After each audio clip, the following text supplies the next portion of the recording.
जो बाउ नहीं करिए काम, जो खाली पढ्दै करिएकै क्या। अब त बाउले ठोक्छ नै ढेडो मान्छे त कन्या कनङ्गे पाल भए अभिषेक र ड्याडी जानुभयो। पाइप चाहिँ सबै मिलाइसक्यौँ हामी। अनि ड्याडी जाँदै हुन्छ मोटरमा पाइप फिटिङ गर्नुलाई। हेर्न सक्नुहुन्छ अब मोटर बन्द गरेर, किनकि यसमा चाहिँ पानी हाल्नुपर्छ कि यो खेतमा। यो चाहिँ डाउन छ, यो चाहिँ अप छ क्या। त्यही भएको कारणले गर्दा चाहिँ पहिला यसमा पानी दिनुपर्छ। यसमा पानी दिँदा यो कोलामा एक एक कोठाको छ सम्झनु। सब यता लेभल हाई भएको कारणले गर्दा अनि यताको पानी उता जान्छ त्यो खेतमा। त्यहाँबाट चाहिँ अनि पुरै पटाउनु चाहिँ इजी नै हुन्छ। यताको पुरै गाह्रो हुँदैन। पुरै बिहान भन्दाखेरि अहिले 7 बजे रहेछ समथिङ। 7 पनि बजेको छैन। र अहिलेको मौसम चाहिँ हाम्रो गाउँतिर पुरै दामी नै छ। हल्का हल्का भाइब्स आइरहेछ काठमाडौँको होइन।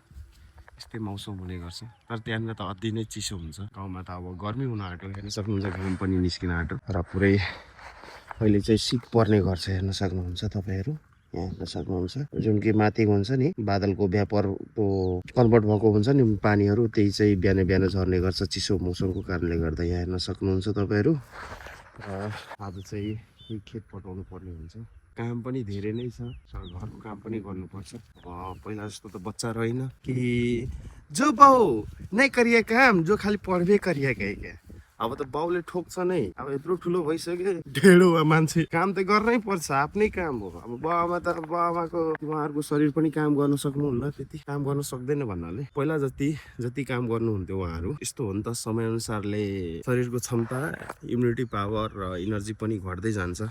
छोराछोरी ठुलो भइसकेपछि त छोराछोरीलाई जिम्मेवारी हेर्ने काम हुन्छ नि त। जे कुरा गर्ने हो हामीले नै गर्नुपर्छ। त्यसैले टाइम म्यानेज गरेर आउनुपर्छ। खेतीपातीतिर पनि लाग्नुपर्छ।